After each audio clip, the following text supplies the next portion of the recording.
Оқушылар саламатсыздар ма? Сыныбымызға жаңа оқушы келді. Есімі Батырбек. Батырбек, отыра ғой орнына.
Балам, не істеп отырсың? Жүр, тамақ ішейік.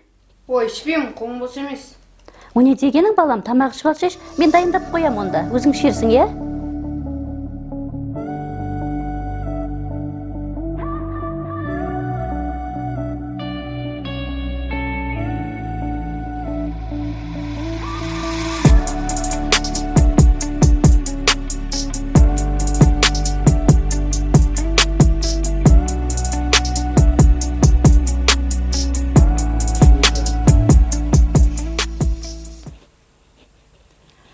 Балам, мен ауырып тұрмын.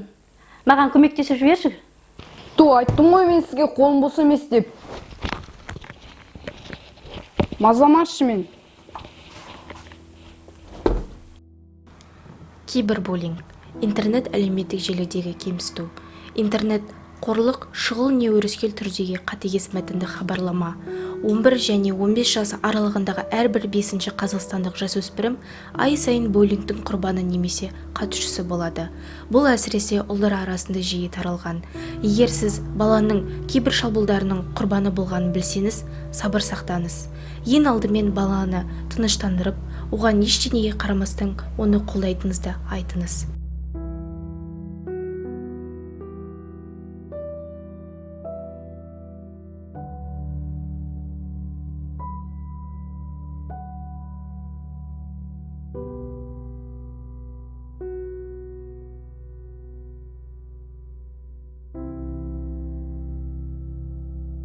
Сен өзіңді бұл өмірде еш уақытта жалғызбын деп санама. Төбедегі күннің өзі де сен үшін нұрын төгеді. Айналада қаншама жақсы адамдар, мейірімді жандар бар. Сенің жаныңды түсініп көмекке келетін адамдар бар екенін ұмытпа.